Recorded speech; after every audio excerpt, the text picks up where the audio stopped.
रुड़की से खबर है, बड़ी खबर है। वहां पर युवती की हत्या का मामला है। इस मामले में तीनों ही आरोपी गिरफ्तार कर लिए गए हैं। पुलिस ने तीनों आरोपियों को पकड़ लिया है। कल प्रेम प्रसंग के चलते यह हत्या हुई थी और रुड़के के रहने वाले हैं ये तीनों हत्यारोपी। तीनों को ही पुलिस ने गिरफ्तार कर लिया है। बड़ी अपडेट, रुड़की में युवती की हत्या के मामले में तीनों ही आरोपियों को पुलिस ने गिरफ्तार कर लिया है। प्रेम प्रसंग में हत्या हुई बताई जा रही है और पुलिस ने तीनों ही आरोपियों को पकड़ लिया है। तीनों आरोपी युवती की हत्या के गिरफ्तार कर लिए गए।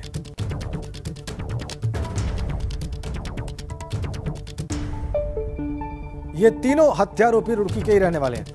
युवती की गला रेत कर हत्या के मामले में इन तीनों आरोपियों को पुलिस ने गिरफ्तार किया है। प्रेम प्रसंग का यह मामला बताया जा रहा है। कल यह हत्या हुई थी, गिरफ्तारी हो गई है तीनों आरोपियों की। तीनों ही रुड़की के रहने वाले। बड़ी अपडेट रुड़की से, बड़ी खबर रुड़की से। विनीत त्यागी हमारे संवाददाता हमारे साथ जुड़ गए हैं। विनीत, कौन है ये तीनों आरोपी, क्या है मामला? जी बिल्कुल, देखिए राजेंद्र, जिस तरह से शनिवार को दिन दिहाड़े ये जो है युवती की हत्या हुई थी, गला रेत कर ये हत्या कर दी गई थी। 3 युवक इसमें शामिल थे, जिनमें आज पुलिस ने 24 घंटे में खुलासा कर दिया है। यानी पुलिस को एक बड़ी सफलता मिली है। लेकिन जिस तरह से शिक्षा नगरी में एक बड़ी दिल दहलाने वाली ये घटना हुई है, घर में घुसकर जो है युवती की हत्या की गई थी, तो उससे जो है परिजनों में पूरा आक्रोश का क्षेत्र के जो लोग उनमें पूरा गुस्सा था। तो उसके बाद से जो है पुलिस लगातार जो है दबिश भी दे रही थी। लेकिन आज पुलिस को बड़ी सफलता हाथ मिली, जिसमें ये तीनों आरोपी आज गिरफ्तार कर लिए गए हैं। जी शुक्रिया आपका। तो प्रेम प्रसंग के चलते यह हत्या हुई थी। तीनों ही हत्यारोपी रुड़की के रहने वाले। गला रेत कर हत्या का मामला है। तीनों को पुलिस ने गिरफ्तार कर लिया है।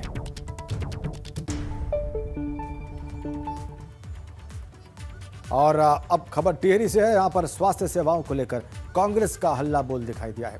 नई टिहरी जिला अस्पताल के बाहर कांग्रेस का धरना। जी हां, अस्पताल के बाहर कांग्रेस नेता किशोर उपाध्याय ने धरना दिया है। इलाज के अभाव में लोगों की जान जा रही है, उनका कहना है। पहाड़ी क्षेत्रों में स्वास्थ्य व्यवस्थाओं की हालत खराब है, यह भी उन्होंने कहा है। उन्होंने यह भी कहा है कि सरकार के पास स्वास्थ्य सुविधाओं को सुधारने और कोविड कंट्रोल को लेकर प्लानिंग ही नहीं है। सरकार को सबसे पहले पहाड़ी जिलों के जिला मुख्यालय के अस्पतालों में स्वास्थ्य सुविधाएं दुरुस्त करनी चाहिए, ताकि लोगों को सही समय पर सही इलाज मिल सके।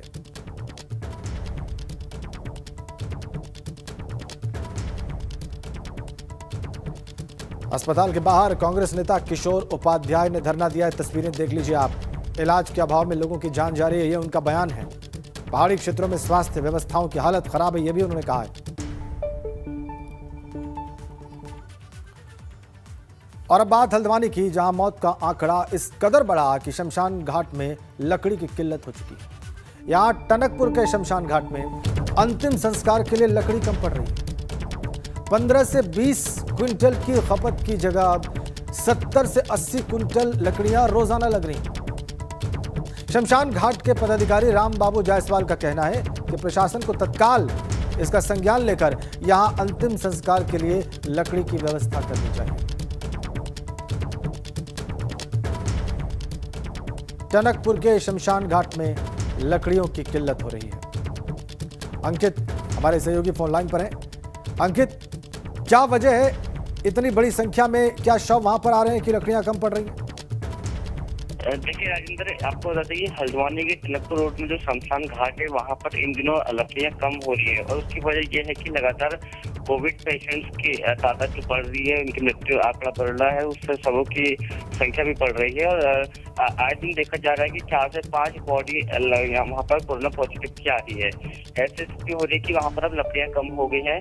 वहाँ पर जो प्रशासन है, जो दायित्व, उन्होंने आला अधिकारियों से बात की है कि इस मामले पर जल्द ध्यान दिया जाए, क्योंकि अगर स्थिति सही नहीं हो पाएगी तो आने वाले समय में दिक्कतें पैदा हो सकती है। राजेंद्र, शुक्रिया आपका अंकित। जो आपने बताया वो बहुत पीड़ादायी, वो वहाँ की भयावह स्थिति के बारे में सब कुछ कह रहा है। लकड़ियाँ कम होने के चलते अंतिम संस्कार में लकड़ियाँ कम पड़ गई हैं। डिमांड बहुत ज़्यादा लकड़ियों की शमशान घाट पर, क्योंकि कोविड-19 की वजह से जान गंवाने वालों की तादाद बढ़ी है, अचानक बढ़ी है, इसलिए लकड़ियाँ भी कम पड़ रही हैं। भयावह स्थिति टनकपुर के शमशान घाट।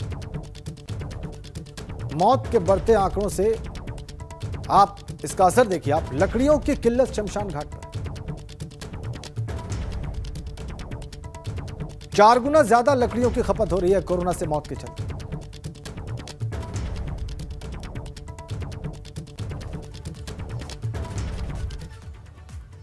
और एक बड़ी खबर जोशीमठ से है। वहां पर सुमना हादसे में आज एक और शव बरामद किया गया है। शवों को वायुसेना के 2 विमानों से जोशीमठ लाया गया। यहां पर मृतकों का पोस्टमार्टम किया जाएगा। डीएम स्वाति एस भदौरिया और पुलिस अधीक्षक यशवंत सिंह कल से मौके पर मौजूद हैं और रेस्क्यू के कार्यों की निरंतर निगरानी कर रहे हैं, मॉनिटरिंग कर रहे हैं। अब तक कुल 11 शव बरामद हुए हैं और रेस्क्यू का काम वहां पर जारी है। हवाई सर्वे भी जिलाधिकारी और पुलिस अधीक्षक कर चुके हैं मौके का। वायुसेना के विमानों से शव जोशीमठ लाए गए। अब तक कुल 11 शव बरामद और 7 की तलाश अभी भी चल रही है। सुमना हादसे में एक और शव बरामद हुआ है। हवाई सर्वे किया है जिलाधिकारी ने, स्वाति एस भदौरिया ने और पुलिस अधीक्षक यशवंत सिंह ने।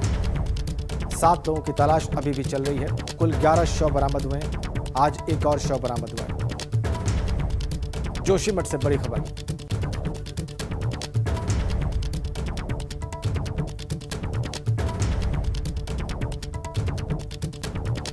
जोशीमठ से बड़ी अपडेट इस वक्त हम आपको दे रहे हैं। जिलाधिकारी स्वाति एस भदौरिया, पुलिस अधीक्षक यशवंत सिंह मौके का हवाई सर्वे कर चुके हैं।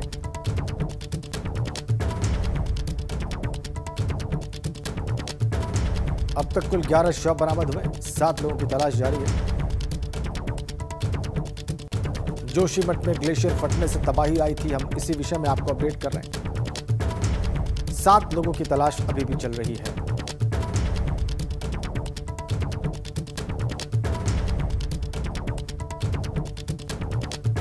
वायुसेना के विमानों से ये शव जोशीमठ लाए गए। कुल 11 शव अभी तक बरामद हुए, 7 की तलाश है।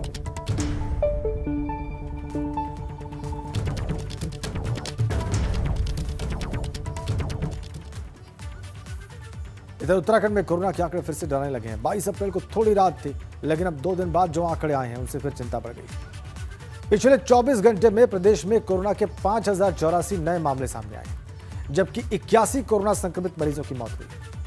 और सबसे ज्यादा हैरान करता है उधम सिंह नगर का आंकड़ा। यहां पर एक दिन के अंदर 13 मरीजों की मौत से भयावह स्थिति है, हड़कंप मचा हुआ है। इसमें रुद्रपुर मेडिकल कॉलेज में 9 मौतें हुई है, मेडिसिटी अस्पताल में 4 मौतें हुई हैं, 13 मौतें अकेले उधम सिंह नगर में। यह सबसे ज्यादा चौंकाने वाला है।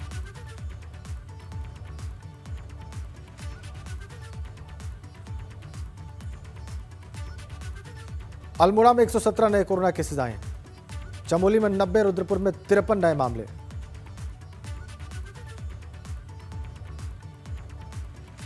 पांच 5084 नए केसेस, 81 मरीजों की मौत। सर्वदलीय बैठक के बाद फैसला, बुधवार तक सभी सरकारी कार्यालय बंद। एक्शन में है सरकार। देहरादून से सबसे ज्यादा 1736 मामले, हरिद्वार से 958 मामले।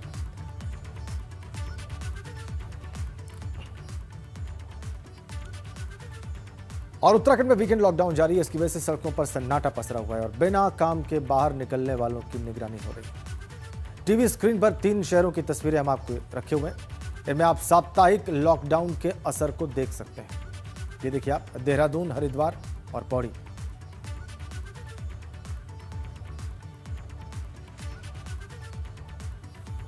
देख लीजिए आप साप्ताहिक लॉकडाउन का असर। सन्नाटा पसरा हुआ है।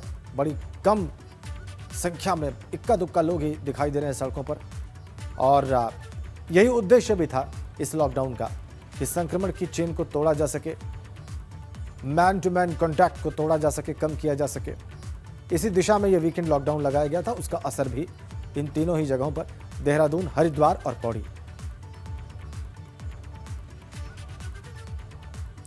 शहर सुने दिखाई दे रहे हैं, सड़कें खाली दिखाई दे रही हैं।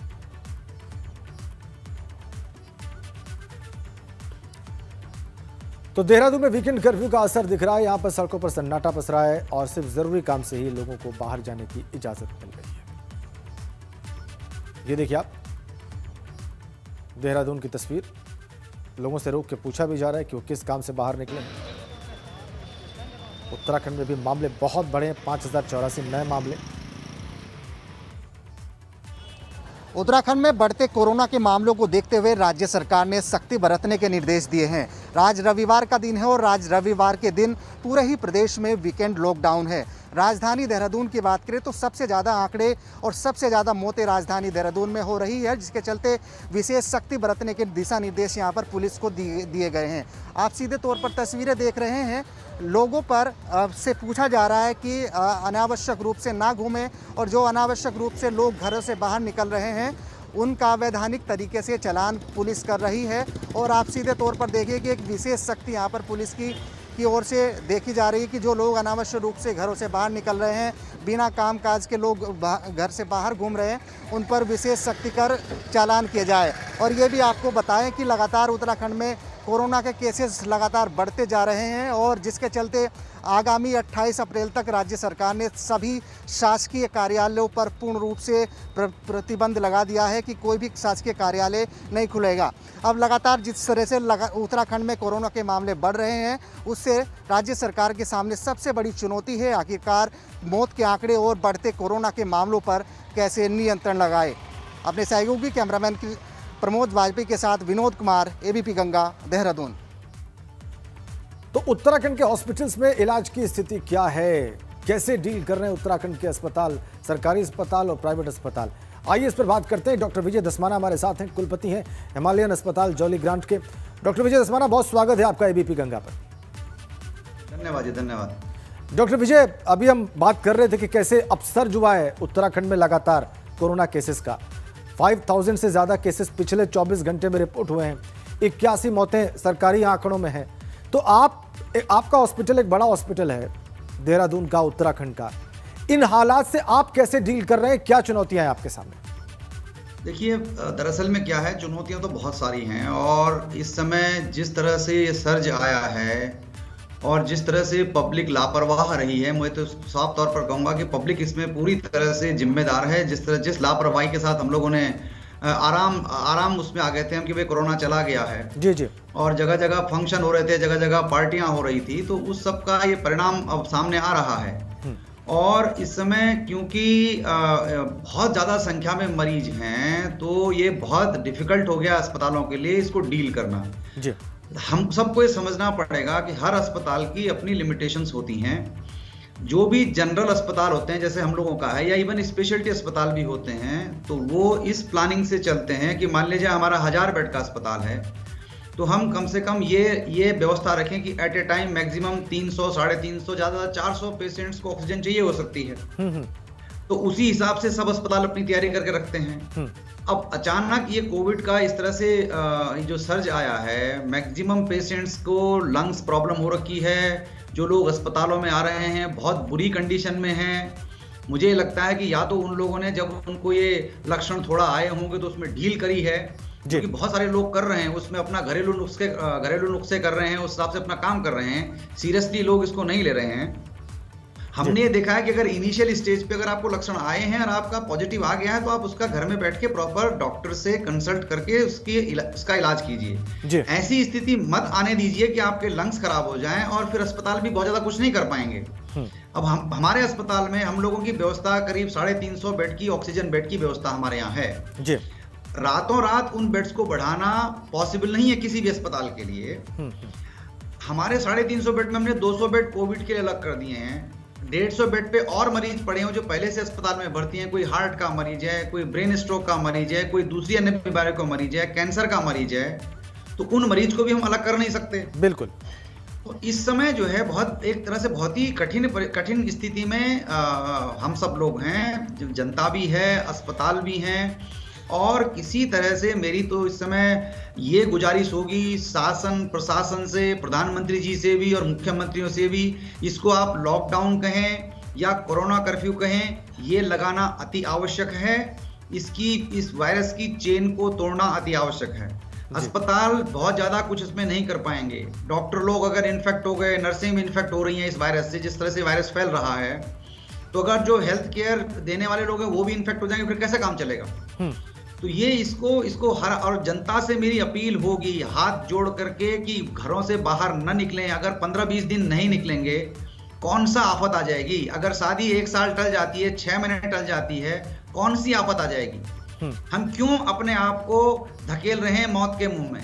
इस वायरस का, इस बीमारी का कोई डेफिनेटिव ट्रीटमेंट अभी नहीं है जी।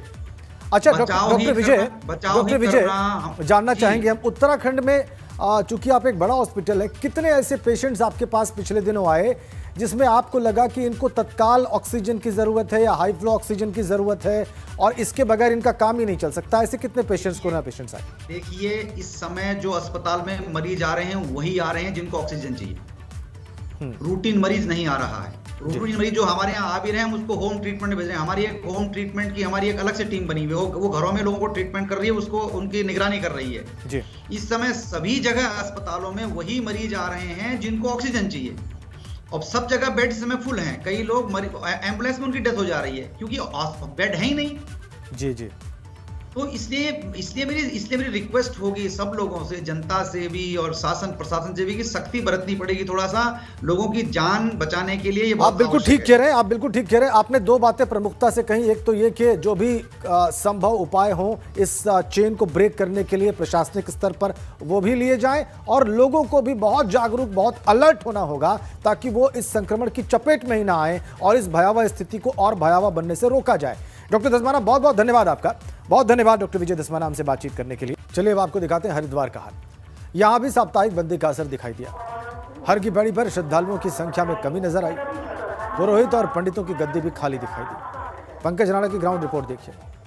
हर की पौड़ी पर आप देख रहे हैं कि साप्ताहिक बंदी का पूरा असर देखा जा रहा है। पीछे आप जो तस्वीर देख रहे हैं, यहाँ पर श्रद्धालुओं की संख्या बहुत कम है। हालांकि जो श्रद्धालु पहले से ही हरिद्वार पहुंच गए थे गंगा स्नान के लिए, वो यहाँ गंगा स्नान के लिए आ गए हैं। लेकिन उसके बाद यहाँ जो अन्य श्रद्धालुओं को आना था आज कोविड की वजह से, या यूं कहें कि गंगा स्नान में आना था, वो लोग बॉर्डर पर रोके जा रहे हैं। उनसे RT-PCR की निगेटिव रिपोर्ट मांगी जा रही है। यदि उनके पास रिपोर्ट नहीं है तो उनको बॉर्डर से ही वापस भेजा जा रहा है। ये आप देख रहे हैं कि किस तरह से जो संख्या है वो लगातार दिन ब दिन घटती जा रही है। कोरोना की महामारी जिस तरह से लगातार संक्रमण फैला रही है, उसके बाद यहाँ हरिद्वार में तमाम जो दुकानें हैं वो आज साप्ताहिक बंदी पर बंद कर दी गई हैं और इसके साथ साथ ही जो तमाम यहाँ पुरोहित आते हैं, पूजा पाठ करते हैं, वो भी आज अपनी गद्दी पर नहीं बैठे। तो साफ तौर पर कहा जा सकता है कि जिस तरह से कोरोना संक्रमण बढ़ रहा है, तमाम दिक्कतें पैदा हो रही हैं, पूरे देश भर में इस संक्रमण को रोकने की कोशिश की जा रही है। वही वजह है कि आज हर की पौड़ी पर श्रद्धालुओं की संख्या बहुत कम है और ये साफ तौर पर कहा जा सकता है कि आने वाले दिनों में यदि संक्रमण इसी तरह से बढ़ता रहा